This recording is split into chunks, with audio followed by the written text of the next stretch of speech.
Bonjour les amis. Euh, L'heure elle est un petit peu grave. Aujourd'hui on est dimanche. C'est le jour du Seigneur. Bon après je sais pas qui croit, qui ne croit pas.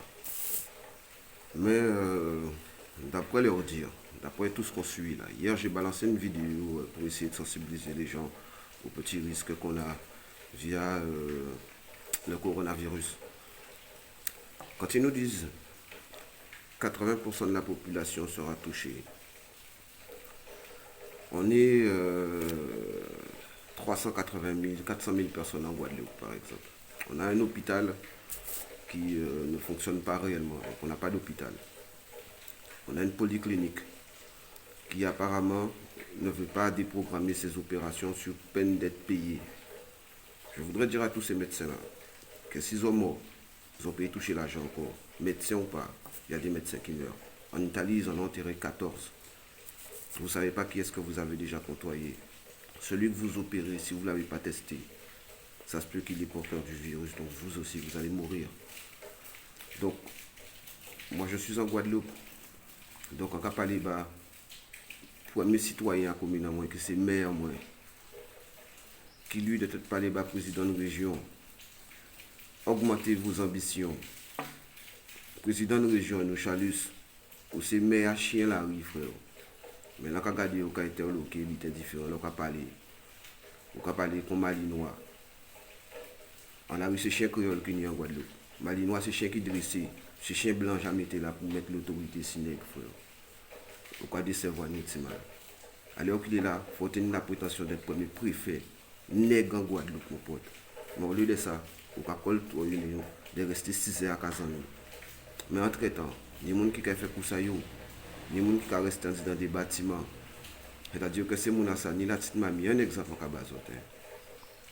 La petite mamie qui va faire ses courses, qui tient la rampe pour pouvoir s'aider à monter au premier étage, au deuxième, au troisième, peu importe, qui habite en HLM par exemple. Si il est contaminé, il a contaminé, bah voilà. Mais dans tous les pays, nous savons que c'est le nettoyage qui a fait. Nous déjà savons que nous pas l'hôpital par exemple. Donc, normalement, après nettoyer Kazan, là c'est de la conscience collective. Nous devons nettoyer. Moi j'habite pas en HLM, mais si mon amour reste en HLM, on petit monde qui est en France.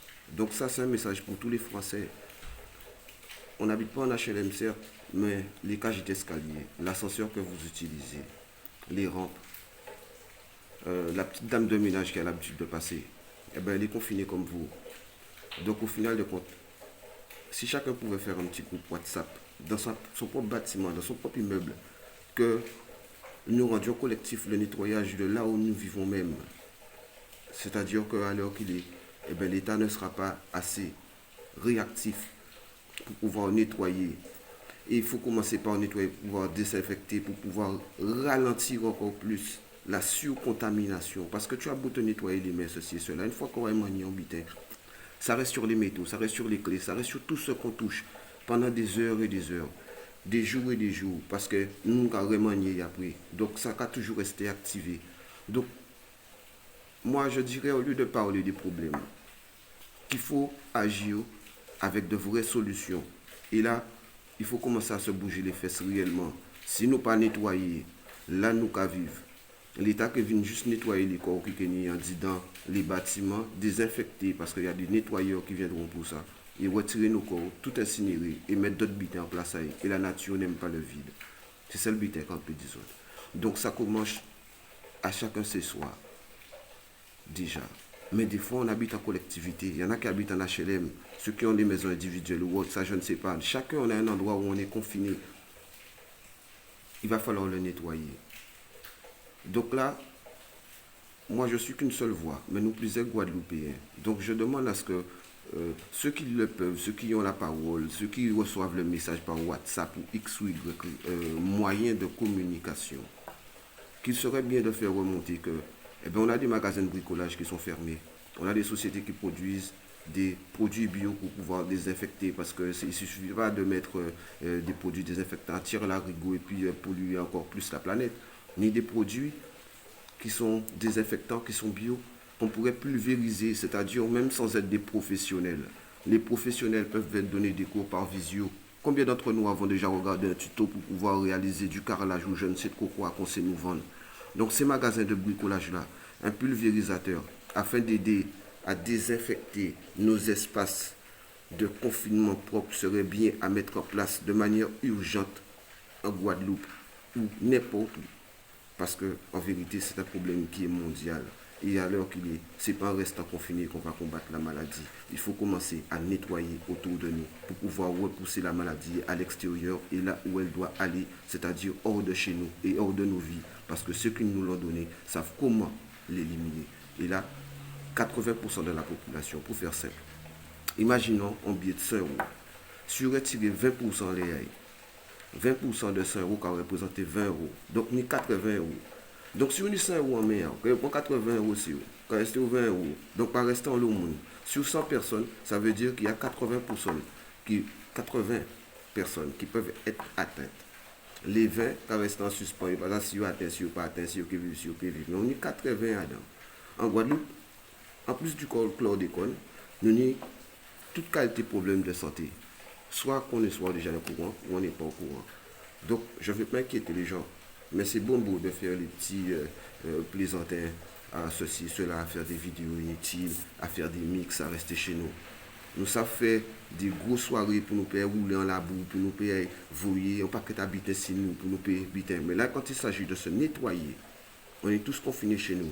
Il y en a, docteur Henri Joseph, par exemple, il connaît c'est quoi les plantes qui pourraient nous aider à améliorer notre système immunitaire. Moi, pas tout le temps collé devant la télé, mais devrait avoir déjà des messages qui tourneraient sur les réseaux sociaux avec le dosage de certaines plantes pour pouvoir nous aider à nous en sortir un minima, à sauver certaines vies ou bien renforcer pour que, eh bien, l'envoi ça qui arrive gravement c'est nous, pour nous parier en fait. Je dis nous en guerre, mais au final de compte, nous pour Jean ennemi là pour coup de bâton. Nous là qu'à garder et avec assigner nous là et vers au final de compte on va juste compter nos morts. Et qui va faire encore des sous? Eh bien, Rambina, c'est même pas, mais ça aussi qui est resté vivant, puis il garder le crématorium là ouvert. Donc, est-ce que c'est vers palette nous qui brûle le monde? Parce qu'il y a des millions de palettes en Guadeloupe. Là, pour ça, nous pouvons faire bûcher et faire brûler mon bûcher. Mais après, qu'est-ce qui va nous rester? Si on perd 80% des Guadeloupéens, qu'est-ce qui nous reste? Il nous reste la Guadeloupe, mais la Guadeloupe en elle-même, elle sera comment? Donc si elle est là, nous, en tant que Guadeloupéens, nous pas aller venir pour propre avenir en nous, pour propre avancée en nous, pour propre façon en nous, pour... Si nous en nous, en fait, parce que, imaginons que nous, toutes les phases adultes, au final, bon, les enfants, ils résistent, le corps médical, ça s'éteint. Les enfants, il faut qu'on pour s'en sortir, il ne faut pas connaître, ne pas apprendre tout le monde à débrouiller, à être vaillant, et la pêche. Je ne sais pas combien d'entre vous emmènent leurs enfants à la pêche. C'est ludique, mais cahier poisson là, ils ont qu'à déposer des euros, acheter pas un tout carrier. Donc au final de compte, quand tout le monde peut savent débrouiller, on voit de tout cela, ni en métropole ou quel qu'on soit. Les chauffeurs poids lourds, ça fait longtemps que l'armée aurait dû les relayer. Parce que c'est des êtres humains. Ils vont être fatigués, ils subissent la pression, ils ont leur famille. L'armée, elle a le moyen. L'armée, les camions. L'armée qui permet les Français de se sentir sécurisés. Si l'État met l'armée, moi j'étais chauffeur poids lourd, j'ai fait chauffeur international. Si ne serait-ce que eh bien, la population voit des camions militaires acheminer des aliments, ils se sentiront déjà plus en sécurité. L'armée a des armes bactériologiques. Donc, il y a les équipements qu'il faut. L'armée a les équipements qu'il faut pour pouvoir manipuler les trucs bactériologiques. Donc, même si ce n'est pas 120 000 militaires, ceux qui font le transport devraient être équipés. Comme ça, au final de compte, s'ils sont équipés, il y a moins de contamination. Et si on maîtrise la chaîne de distribution au final de compte, eh bien, voilà. On maîtrise ce qui nous arrive. Un minima. Donc, tous ceux qui peuvent. Hier, il y a eu un élan de partage. Il y a ceux qui ont pu, il y a ceux qui ont fait, il y a ceux qui n'ont pas fait. La vidéo elle a été visionnée plusieurs fois. Donc, aujourd'hui, je vais refaire une petite demande maintenant de manière auditive. Faisons servir les réseaux sociaux à quelque chose de positif pour une fois. Que ça puisse nous servir réellement. Parce que les vidéos trop lourdes sont difficiles à partager. Donc, faites remonter les faux. S'il le faut, je paierai Facebook pour que Facebook puisse diffuser ça au plus grand nombre. Parce que faut se battre et nous combattre. Donc aujourd'hui c'est dimanche, j'ai pas dormi, je me suis réveillé à 2h30 du matin. Et là c'est comme ça qu'un café, s'il faut faire du direct, je ferai du direct. S'il faut parler toute la journée, eh ben je parlerai toute la journée. Mais il faut qu'on je bouge le cul. Parce que sinon, en Guadeloupe, les morts ne pourront pas transporter les morts. Je vous dis juste ça.